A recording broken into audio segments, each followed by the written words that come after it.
You know that moment when you're watching a show in your target language for the third time and you think, this is kind of boring now? You know that feeling? Good. That's not a sign you should quit. That's a sign you're actually learning. See, everyone wants language learning to feel exciting all the time. New words, new grammar, new content, constant dopamine. But here's the problem. Fluency just isn't built in these exciting parts. It's built in the boring ones. And there's actually a name for this phase. I call it the automation valley. Let me show you what I mean. Think of language learning like climbing a mountain range. When you start, everything is new. You're hiking up what I call the novelty peak.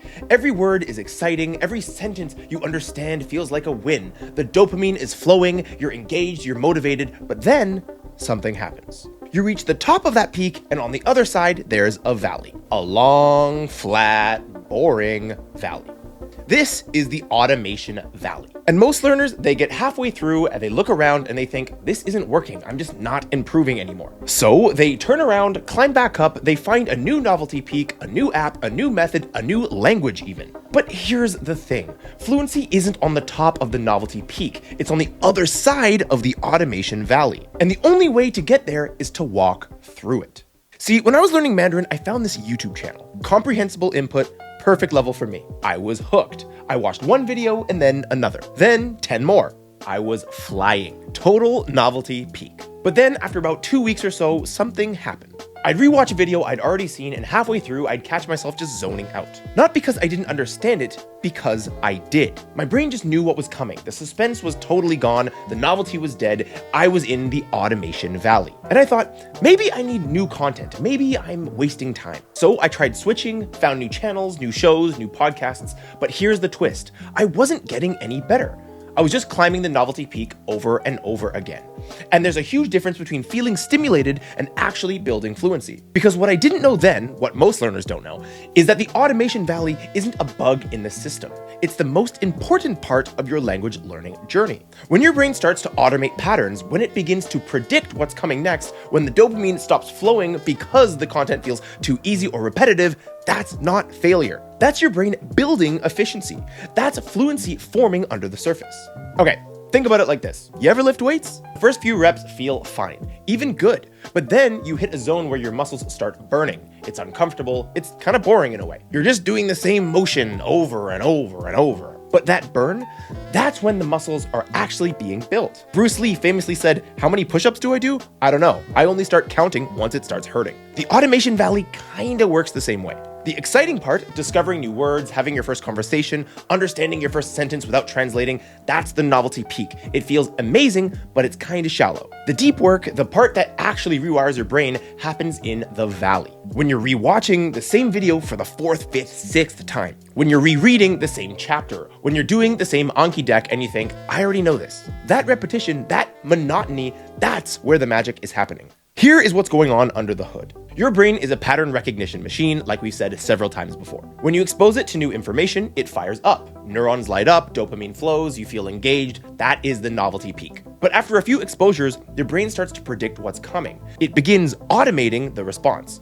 The novelty fades, the dopamine drops, and you enter the valley. And most people interpret that as this isn't working anymore. But actually, that's the exact moment that it starts working. Because fluency isn't about constantly learning new things. It's about making things you've already learned automatic. And automation requires repetition. Repetition feels boring, that's the valley. So if you're feeling bored, congratulations, you're in the automation valley. The question is, will you keep walking or will you turn back and chase another peak? Now, I get it. Nobody wants to sit through hundreds and hundreds of hours of boredom. That just sounds miserable. But here's the thing. Polyglots do it. People who actually reach fluency do it. They endure the automation valley because they know that's where their neural pathways solidify. When I was deep into my Mandarin study, I was averaging about 100 hours of input per month. And let me tell you, not all of those hours were thrilling. Some days I'd wake up at 1 in the morning just to get my time in. I spent months in the automation valley. And yeah, it got boring. But the boredom wasn't a sign I was doing it wrong. It was a sign that I was doing it right. Because by the time I had my first real conversation in Mandarin, all that repetition,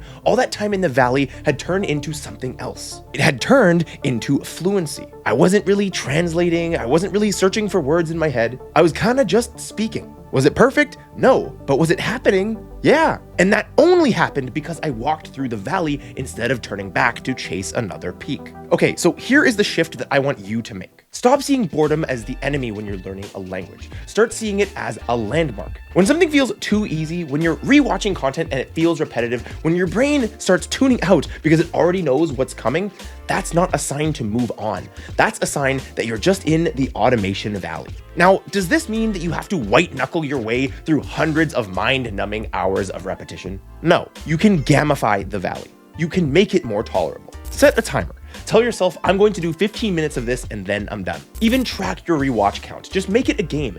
Can I find a video that I can watch 5 times this week? Go ahead and break this thing into mini goals. I'm going to watch until I understand every single sentence without pausing. The point isn't to make the valley exciting. The point is to make it walkable. And if you can tolerate that, if you can sit with the discomfort of repetition, you're leveling up subconsciously. Most people quit right before the breakthrough. They feel the boredom, they think they've hit a plateau, and they climb it back up to find a new novelty peak. But you are going to do the opposite. You are going to recognize the automation valley for what it is, the only path to fluency. A sign that your brain is doing exactly what it needs to do.